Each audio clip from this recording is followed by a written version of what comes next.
difference to me in those two is how accepting people are of a military lifestyle. And it was Mhm. much easier to sort of fit in and to acclimate and to make friends in the DoD schools because everybody was in the same boat. Half of the students would swap out every summer and you'd move. And when you'd show up in the fall, some of your friends were there, some of them weren't there. You were the new kid in a new place. It didn't really matter. Um, Versus the public school, you'd show up as the new kid in the fall with people that had gone to school for 10 years together and knew everything about each other and all of the drama and everything that comes along with being a kid that has been in the same environment for a long time. So I think there's a lot of value in that, but I think it's definitely different. I think I preferred the DoD schools a little bit more. Um, but it could also be because I was in Germany, so it's a little bit more location Yeah, than being in some busy city somewhere in the US. But right. yeah, just different, very different. Yeah, and I definitely agree that the the DoD run schools are much more accepting because they're Mhm. used to it. They're used to moving. I mean, even going to Germany, like you don't know what to expect in a new country even. Like, Right.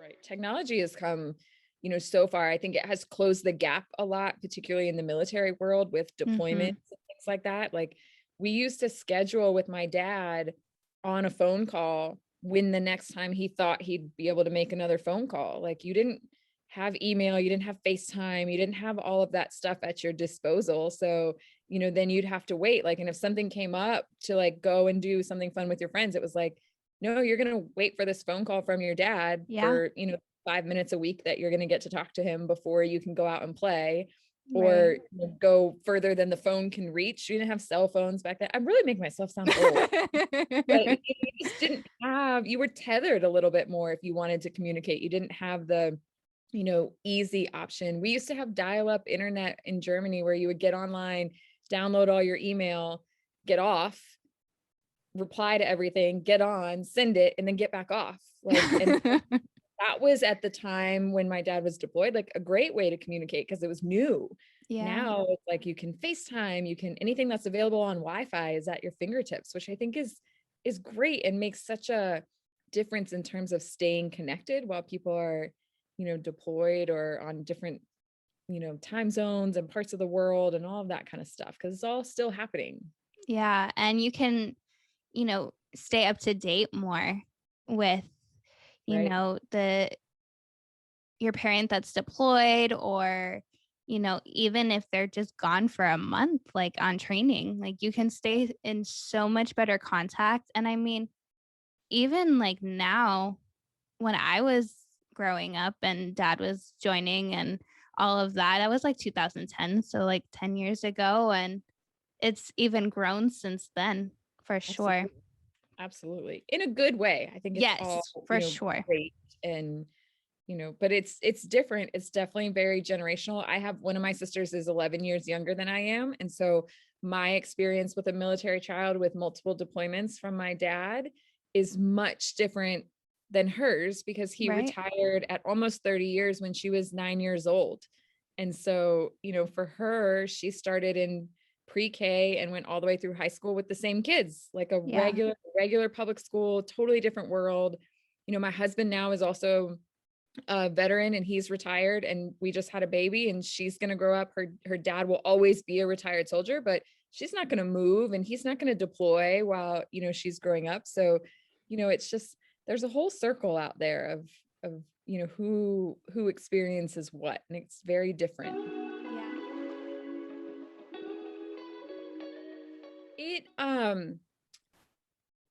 It for me it was not difficult because I never really let it go.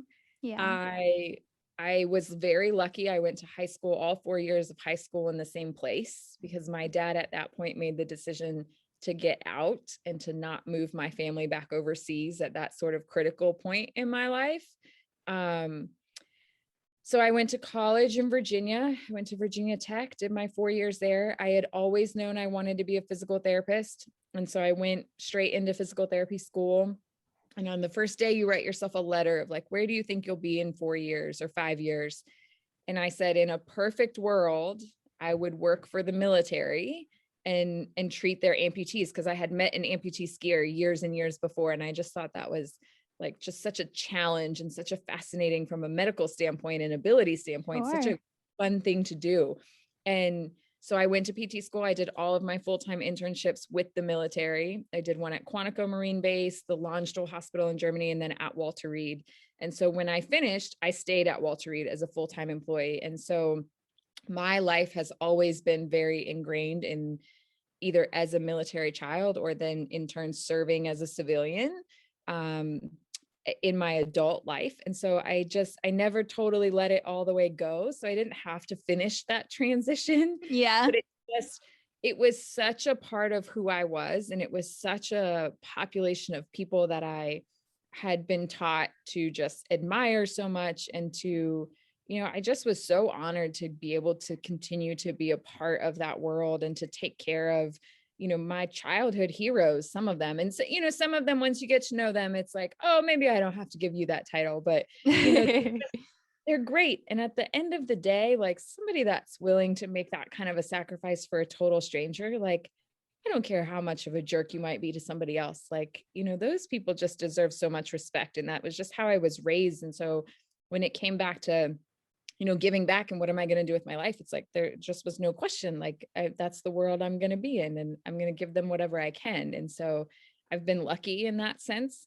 Um, it is hard to interact with other people that have not had that, because they don't understand moving, or scrubbing a dishwasher with a toothbrush Yeah. to clean housing, or, what it's like to say goodbye to friends when you have to move, or see you later because you don't believe in goodbyes, or, just all of those sorts of things that you learn as a military child in terms of life skills and people skills. And then you run in as an adult, you run into people that just don't have those. And it's Yeah. like, oh, you needed to move a little bit in your life. You needed to pick these skills up. These are not just common things that everybody has. And, Yeah. um, so you kind of, I managed to avoid it, but there are lots of people that I know that have struggled with that transition, and then, into essentially a fully civilian life like that. That's just very different.